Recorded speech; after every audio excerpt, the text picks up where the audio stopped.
When you're running hundreds of services in production, you collect metrics and logs to know if these hundreds of services are actually doing okay. Logs tell you the story of what's happened, what each request to the service produced, and what errors happened during execution. Whereas metrics are the numbers, like how many requests came in and how much memory a service is using right now. Without metrics and logs, you won't have anything to debug when the system goes down. And here's the truth. Once your platform gets big, just collecting those metrics becomes a real problem on its own. So in this video, we'll design a pipeline that collects metrics from every service running inside a Kubernetes cluster. Let's say you're running Kubernetes with more than 100 microservices, and every one of them exposes a /metrics endpoint. This endpoint is basically a little web page of plain numbers showing how that service is doing right now. To collect those numbers, we use Prometheus, which goes through this page or endpoint every 15 seconds. Prometheus just sends an HTTP GET request to this endpoint, reads the current values, and stores them with a timestamp. But why are we storing these numbers? Well, if something goes wrong with your system, you need data on what broke and how. And sometimes we need the data from the last 15 minutes. But sometimes we want the last 6 months to do capacity planning for the cluster. One thing's for sure, one Prometheus pod cannot handle this. Well, you may ask, why not? Well, first you need to know how Prometheus stores data. Prometheus stores every collected value with a timestamp, but internally it doesn't keep each value as a separate file or database row. Instead, it stores many samples together in its local time series database, and over time it groups all the data into blocks. That block is the unit Prometheus stores and ships around when needed, and it keeps all of those blocks on the pod's own disk. Once your data ages past the retention window, the oldest blocks get deleted to make room for new ones. So you're bounded by one disk and one retention setting. And giving that Prometheus pod a bigger disk to store blocks doesn't really fix it. It just buys you a little more time. With 100 services, each reporting dozens of values, that disk fills fast, and the old blocks still get deleted. So if a single pod can't be our long-term store, let's figure out some other solution. What we'll do is keep Prometheus short retention and easy to replace and push everything older into cheap object storage. To store the data long-term, we'll use an Amazon S3 bucket. S3 is cheap, durable, and basically unlimited. But Prometheus doesn't know how to talk to S3 on its own. This is where Thanos comes in, an open source add-on for Prometheus built for exactly this. Thanos is not one single application. It is made of multiple small components, and we'll add them one by one. The first component is the Thanos Sidecar. It runs as a helper container inside each Prometheus pod. Prometheus writes metric data into blocks. Once a block is complete and will no longer change, we call it a sealed block.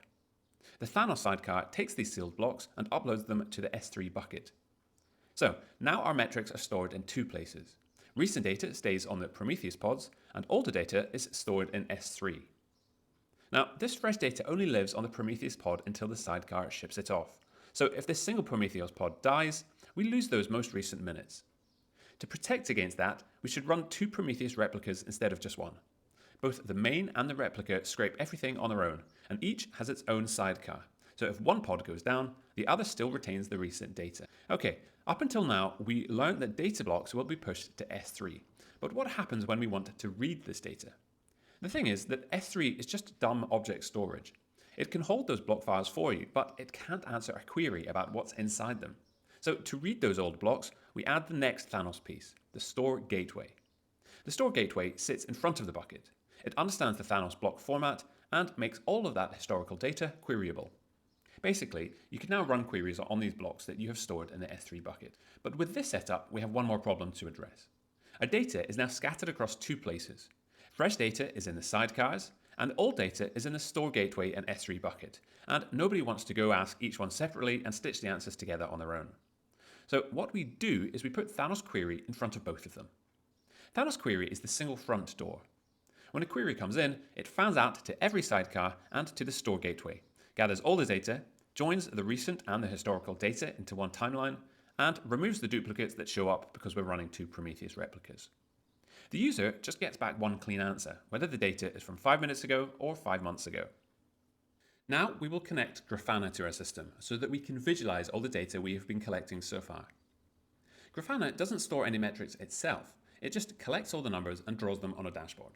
So instead of teaching Grafana about sidecars and buckets and gateways, we point it at one place, Thanos Query, and let Thanos Query do all the data gathering behind the scenes. Grafana asks in PromQL, the same query language Prometheus already speaks, and gets back a single graph no matter where the data physically lives. Okay, now let's talk about the last Thanos piece we want to connect to our design, to keep the S3 buckets healthy over time. To stop S3 from filling up with thousands of tiny blocks, we use a compactor. It merges small blocks into bigger ones and shrinks all data down to a lower resolution.